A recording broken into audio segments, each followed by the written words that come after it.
Breaking news, Kim Jong-un sending a message to President Trump, saying North Korea will stop testing missiles for now. It says he wants to meet with President Trump as soon as possible. And tonight, a South Korean official now says that President Trump says he will meet with Kim Jong-un by May. So let's get right to ABC's chief White House correspondent, Jonathan Karl, with late developments tonight. David, this is a major development. The first hint of it came just a short while ago when the president made his first appearance ever in the White House briefing room, telling reporters that a big announcement was coming from South Korea. I followed him into the West Wing and asked him if it was about negotiations. He told me it's, quote, almost beyond that, adding, "I hope you give me credit. We have now learned that President Trump is willing to meet directly with Kim Jong-un." The stunning announcement was made just outside the White House by a top official from South Korea, who came to Washington with a message from the North. Kim Jong-un has pledged to stop nuclear and missile tests and wants to meet with President Trump. And he expressed his eagerness to meet President Trump as soon as possible. And just now, word from the White House, President Trump has accepted Kim's invitation.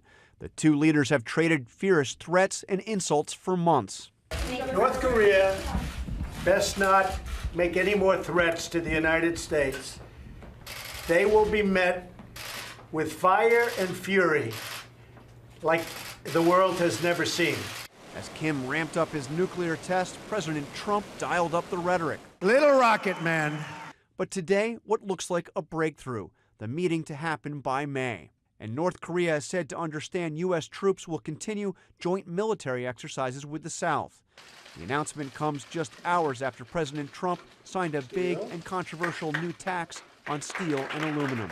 The American steel and aluminum industry has been ravaged by aggressive foreign trade practices. The tariffs, 25% on steel and 10% on aluminum, will be imposed on all imported steel except from Canada and Mexico, which are exempt, but only for now. At a cabinet meeting earlier, the president said he was flexible. Sticking with 10 and 25 initially. I'll have a right to go up or down, depending on the country, and I'll have a right to drop out countries or add countries. We just want fairness. The president calls the tariffs a matter of national security, but sources familiar with the deliberations tell ABC News that National Security Advisor H.R. McMaster and Defense Secretary James Mattis are both opposed. So is the president's top economic advisor, Gary Cohn, who decided to resign after the president ignored his advice. In Congress, Republicans overwhelmingly oppose the tariffs. They'll have a lot of collateral damage. An analysis by the Nonpartisan Trade Partnership projects the Trump tariffs on steel and aluminum will result in a net loss of 146,000 American jobs in the first year alone. Several U.S. trading partners have threatened to impose tariffs of their own on iconic American products, including bourbon, Harley-Davidson motorcycles, and Levi's jeans. But that wasn't enough to stop President Trump today.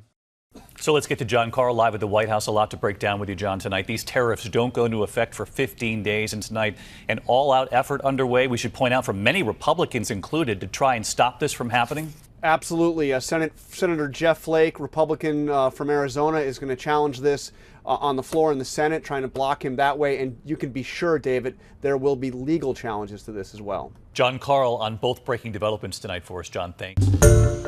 Hi, everyone. George Stephanopoulos here. Thanks for checking out the ABC News YouTube channel. If you'd like to get more videos, show highlights, and watch live event coverage, click on the right over here to subscribe to our channel. And don't forget to download the ABC News app for breaking news alerts. Thanks for watching.